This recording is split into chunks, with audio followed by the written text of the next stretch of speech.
Hello everyone and welcome back to the channel, or hello if you are new. If you are new and like what you hear or see on the channel, please consider a like and a subscribe. But other than that, let's get into the video. I'll try and keep it as engaging as possible and not turn it into a lengthy talking video, and at the end there will be a new trailer. If you've clicked on the video, you are either a fan of Star Trek already or wondering what this is. I've put some trailers and posters out, but of course not everyone will have seen them or read the descriptions. So I wanted to give a brief lowdown of what Star Trek The Next Frontier is. Star Trek The Next Frontier is our latest project. I'm an avid fan of Star Trek and have been since I was a kid, primarily the TOS, Next Gen, Voyager, DS9 and Enterprise era. But I also have the love of a 9-year-old in the cinema seeing Chris Pine tackle playing Captain Kirk. And although there's not a massive following for the Kelvin timeline, it exists in my heart. And I suppose that is a factor of what The Next Frontier offers. But if you aren't a fan of those films, this project can still be for you, and I'm going to list why. So, the Kelvin timeline, other than 3 films and some comic books, is very unexplored. It's a story that focuses on the altered TOS characters, which is why I thought it would be best setting this new project in that timeline, but not making it like those films. Well, not entirely. The Next Frontier, although it's low budget, nowhere near Paramount levels, is supposed to be a version of the 90s to the 2000s Trek, in the style of The Next Generation. The hope is to make a classic Trek show to the best of our abilities, but in a universe that isn't confined to 60 years of lore and world building. As it's unexplored, there's so many stories and new species we can create without treading on any long-standing continuity of the past 60 years. But as far as we go, that's all it is with the Kelvin timeline. It's not going to be a tribute to the films, it's not going to be a remake of the films.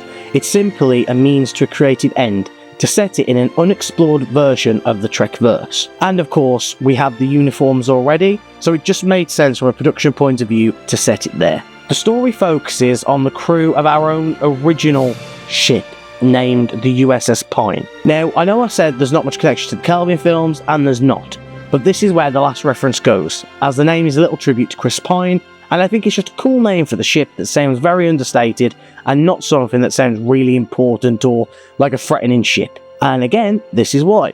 The crew of the USS Pine is only small. They are a reconnaissance and data collecting crew. However, in true Starfleet captain style, Captain William Nimoy can't resist getting involved. But he's not just a Kirk ripoff. He's his own captain, and his story is vastly different. As Trekkies will spot, he is named after Shatner and Nimoy. Just a nice tribute to them. But the Enterprise crew is hardly mentioned. They're off somewhere in the universe in whatever the Wrath of Khan era of the Kelvin timeline would be off screen. Captain Nimoy is joined by his main crew, which consists of Commander Zoltar, his first officer, Ensign Burroughs, a new officer to the fleet, Chief Engineer Waterfield, Nimoy's closest friend, and Commander Dyson, who becomes the ship's doctor after the first episode. This is only a very small crew to begin with. Not only because we want to share cast around in other roles, but in the series it will make a ton of sense on why the crew is so small regarding the story. Unlike the Enterprise, the USS Pine is not merely an exploration vessel to meet new life, more a data implementation ship that charts worlds, gathers information. So it's not built for big deep space battles and missions, but it can handle itself in scenarios like that. But that means the crew doesn't need more than a few main officers and some red shirts, well, for the obvious reasons. When we pick up with the crew, they're already on their mission, and of course getting into trouble. But Nimoy is a bit of a rebel. Now, not Kirk levels of rebel, but he does have a recklessness for adventure and to help others rather than stick to his orders solely. But of course, that can land the crew in danger.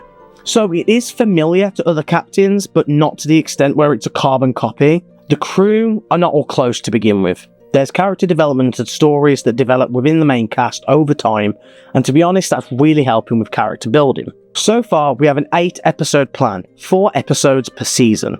This is due to the fact we are unsure if this series is going to do well and be worth the hours we spend making it. We ran into that issue a few times with projects, and we used too many resources and spent a long time on things where there's no interest at all. So I think it all depends on the reception that you guys as fans have to it on if we make any more. The first episode is going to be like a TV pilot and a self-contained film at the same time, so if no one's interested in it, we can then move on to making our other scheduled projects faster. But I am hoping there is interest, as it is something I love making, something I'm passionate about, and I feel the episodes we have are truly old school Star Trek that fans of the legacy shows can really enjoy.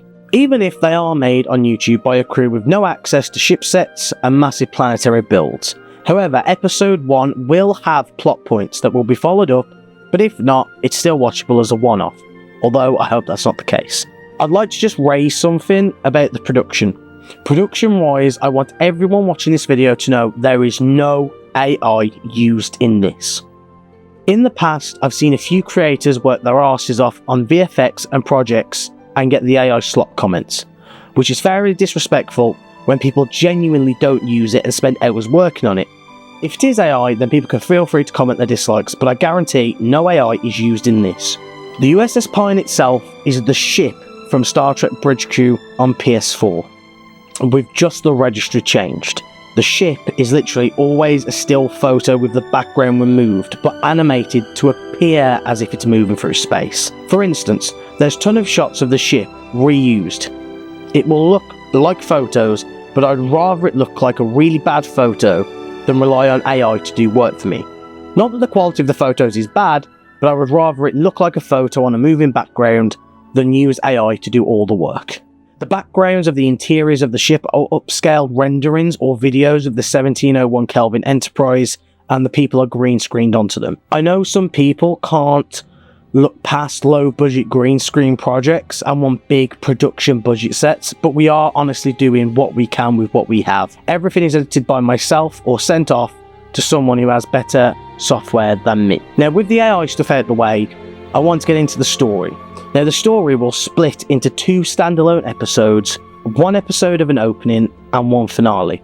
So, for example, episode 1 and episode 4 of a series will focus on, let's say, whatever the main arc is. Then episodes 2 and 3 will always be character-focused episodes on new worlds, meeting new species, and just having really fun classic Trek episodes.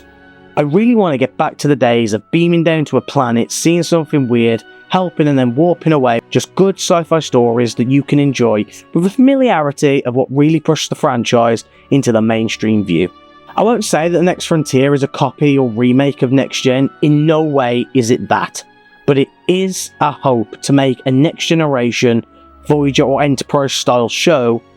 So to recap, The Next Frontier is an aim to make a 90s style Star Trek TV show, but in the same universe that a troubled Romulan named Nero helped birth, to really take Trek back to the kind of stories that people enjoyed and the family could watch, to prioritise story and character over all else, to seek out new episodes and new plot lines, to boldly film where probably a lot of people have filmed before. But in all seriousness, it really is a pleasure to open the channel up to the Star Trek fandom. Now, I understand the Kelvin films have some hate, but please don't judge this series by J.J. Abrams' style. It's literally just the same universe and not the same filming style or filmmaking style. And it is not akin to more new Star Trek. As I said, it is more based on the 90s legacy Star Trek. The Next Frontier hopes to offer you a small, independent and fresh take on the OG style that so many, including myself, love to death, and will always love. Janeway, Picard, Sisko, Archer and Kirk all abided by the Captain's oath, and so shall I as Captain Nimoy. Thank you all for listening, and if you're still here, please get ready for a new glimpse at Star Trek The Next Frontier. But please, if you like this, check out Blaze and Avril the Hunter, our own original film series, and if you like DC or Marvel, we have that too. Thank you very much. Play the trailer. Captain's log. Myself and the crew of the U.S.S. Pine have had to abandon ship to an unknown planet. If we're still alive by the time anyone hears this, send help. Declining, Captain. God damn it, Commander. If we don't get you up here, we've lost both of my senior members of staff. Apologize.